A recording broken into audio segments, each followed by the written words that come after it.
Pocatello has a lot of history built in, and the Pocatello Historic Preservation Commission wants to protect it. So now they're giving locals an opportunity to say what should or should not be included in their goal. KPVI News that works for you journalist Paul Beam brings us the story.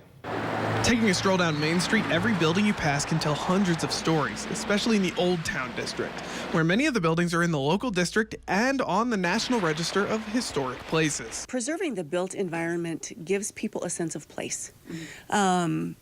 You talk to people and they remember going downtown and buying their shoes when they were children, going to the Chief Theater to see a movie. And so it evokes a lot of memories. Now the commission is constructing its roadmap to find out what their next projects will be. They're looking at a few possible projects in a draft preservation plan. And now they are looking for the citizens of Pocatello to chime in on what they think is historically important. Whether it is listing more areas to be on the National Register, which is what the state really would like it to see us do.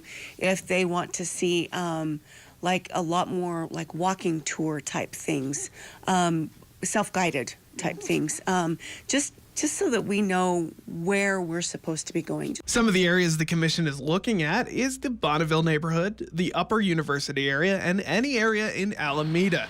To be eligible, buildings have to be at least 50 years old. And while being on the National Register won't affect anyone living in those buildings, they want to get public comments to make sure they are moving in the direction that people want to see. Being on the National Register is basically just an honor roll. It doesn't provide you with any protections and also no regulations.